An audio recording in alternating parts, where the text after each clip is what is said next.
Zoti Qori, dje kishim edhe reagimin e parë nga kreu i Bashkimit Demokratik për Integrim lidhur me rrjedhën e protestave. Këtu bëhet fjalë për Ali Ahmetin, i cili vurin dyshim se rrjedha e protestave në këtë periudhë po rrezikon sigurinë, siç u shpreh ai, rrjedhimisht edhe do të ndikohet negativisht edhe në turizmin e këtushëm. Si e vlerësoni ju këtë deklaratë Ali Ahmetit? Mua më vjen keq për qëndrimin e Zotit Ahmetit, sepse si pjesëmarrës dhe dëshmitar i përditshëm i protestave në Tiranë, mund të them që kjo është protesta më e bukur, më demokratike, më paqësore, që suksesi i cilës do ta modernizojë e fuqizojë shtetin shqiptar. Nëse Republika e Shqipërisë modernizohet dhe fuqizohet, është lajm i mirë për shqiptarët kudo që jetojnë. Shqiptarët e Kosovës, Maqedonisë Veriut, të trojeve tjera etnike shqiptare dhe shqiptarët e diasporës. Ndaj unë mendoj që çdo shqiptar që ja do të mirën, jo vetëm Shqipërisë, por edhe kombit shqiptar, do duhet të entuziazmohej si shumë kush entuziazmuar për këtë protestë e do duhet ta përkrahte atë protestë.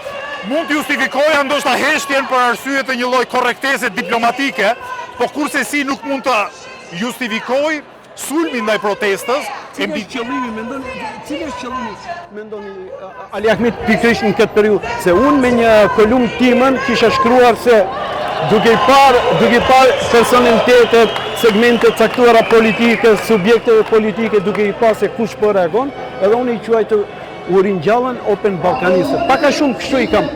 Cili është qëllimi këtij reagimi pikërisht në këto moment? Unë nuk e di çfarë qëllimi ka Zoti Ahmeti. Ajo që di është që interpretimi i tij dhe gjykimi i tij është tërësisht i gabuar, i bazuar në teori konspirative dhe riprodhon tezat propagandistike të Edi Ramës. Mund të jetë i keq informuar, mund të jetë, ku diun, një lloj kështu besnikërie grupazhi me Ramën, por që nuk ka të bëj fare po them, as me të mirën e Shqipërisë, as me të mirën e shqiptarëve kudo që ndodhen. Kështu që unë do të inkurajoja të gjithë përfaqësuesit politik dhe shoqëror të shqiptarëve të bashkoheshin pozitivisht kësaj proteste.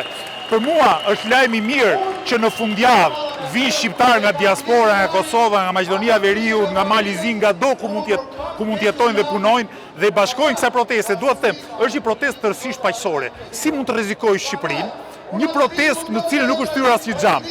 Një protestë kërkesat e cilëve janë për demokratizimin e vendit, për modernizimin e vendit. Si mund të jetë e keqja e Shqipërisë që ne themi të ruajmë mjedisin, të luftojmë korrupsionin, të ndalim oligarkinë ekonomike, të ndalim abuzimin me pushtetin, të modernizojmë administratën publike. Të gjitha këto i bëjnë mirë Shqipërisë e përpasoj u bëjnë mirë shqiptarëve. Kështu që unë uroj që në rastin më të mirë, qëndrime si ky Zotit Ahmeti të jenë thjesht keq informime, sepse nuk dua të mendoj edhe më të keqe, po ju takon ju pastaj të gjykoni mbi qëllimet e tij. Ardhja e Kosovarëve, bashkangjitja e kosovarëve, shqiptarët të Maqedonisë, Livinisë, Preshevës dhe Malizi protestës e rrezikon në rrjedhën e protestave këtu, apo e shton atë shkalla nivelin dozën e jo sigurisë këtu? Kurse si, ardhja e shqiptarëve nga jashtë kufive të Republikës Shqipërisë. Në këtë kontekst dua edhe një apel. E para herë na ngazllën e na bën optimist gjithëve. Po solidarizohen me këtë protestë qytetarë të zakonshëm dhe politikanë nga mbar Evropa dhe bota. Po ju kujtoj, Bernie Sandersin nga Amerika, europarlamentar nga vende ndryshme të botës. Si mos solidarizohen shqiptarët me këtë protestë?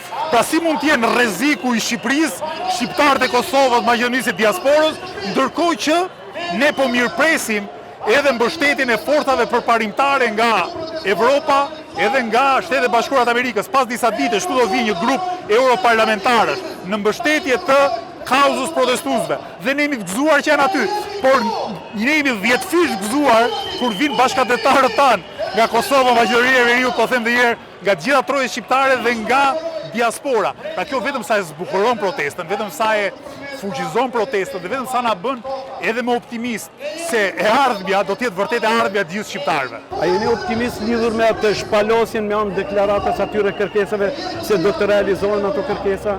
Unë besoj që kur populli bashkohet në protestë, gjithçka është e mundur. Është i mundur rrëzimi i Edi Ramës, është i mundur pastaj dhe reformimi i shtetit, reformimi rrënjësor i shtetit shqiptar. Sepse dua t'ju kujtoj që Shqipërisë deri më sot i ka munguar një lëvizje masive, paqësore dhe demokratizuese.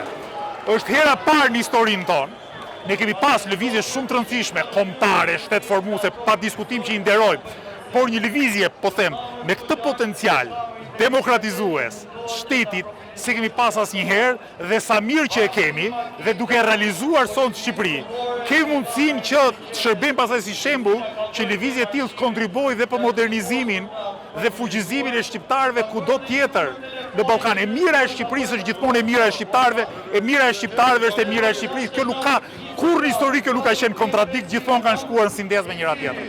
Çka që nuk e përmenda si pyetje, nuk e parashohet si pyetje ta shtoni. Unë do të ftoja të gjithë bashkëdhetarët tanë nga Maqedonia e Veriut, nga Kosova, Lugina e Preshevës, Mali, Zi, nga diaspora shqiptare kudo në përbot të na bashkohen në fundjavë në protestë. Shqipëria është apdheu ynë i përbashkët, e mira e Shqipërisë është e mira juaj, e mira juaj është e mira e Shqipërisë. Mirë se të vini do gjeni bashkëqytetarët tuaj që ju duan dhe ju vlerësojnë maksimalisht. Faleminderit shumë zotëri. Krajse.